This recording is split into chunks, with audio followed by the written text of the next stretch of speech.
Salam, selamat pagi.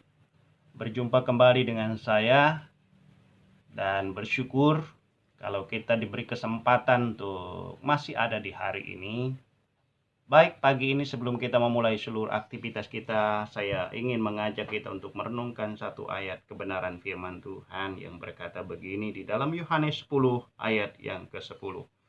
Pencuri datang hanya untuk mencuri dan membunuh dan membinasakan. Aku datang supaya mereka mempunyai hidup dan mempunyainya dalam segala kelimpahan.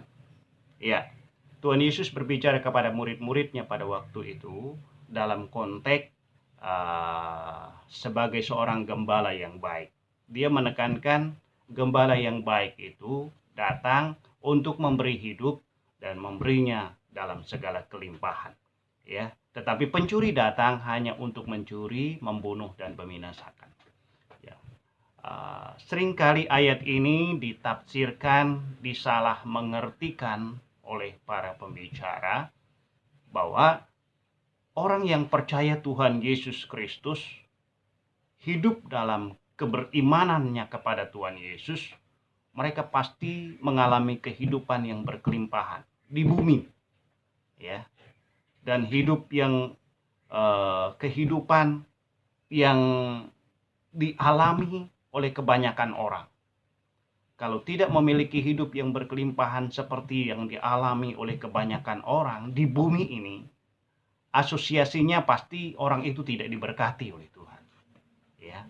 Padahal ayat ini menekankan secara jelas bahwa hidup yang berkelimpahan yang sesungguhnya dikatakan oleh Tuhan Yesus adalah hidup yang berkualitas, yang nilainya kerajaan kekal.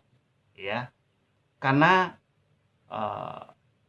patut untuk kita sadari, renungkan bahwa hidup selama-lamanya bukan di bumi. Hidup sementara di bumi ini kita hanya sekedar numpang. Ya. Suatu hari kelak hidup kita akan berakhir dan kita akan menyudahi seluruh perjalanan hidup kita di bumi. Bagaimana kita mau berkata hidup yang berkelimpahan, hidup selama-lamanya? Ya. Pasti Tuhan Yesus berbicara bukan kehidupan yang di bumi ini. Dia berbicara standar hidup kerajaan kekalnya. Ya. Hidup berkelimpahan, di sanalah kita akan nikmati. Hidup yang tidak berkesudahan, di sanalah kita akan nikmati. Di mana? Di langit baru dan bumi yang baru. Yang Tuhan Yesus akan sediakan dan dia sedang kerjakan bagi setiap orang yang sungguh-sungguh mau berjuang hidup berkenan kepadanya. Ya, kiranya kebenaran firman Tuhan ini boleh menjadi berkat buat kita sekalian. Amin.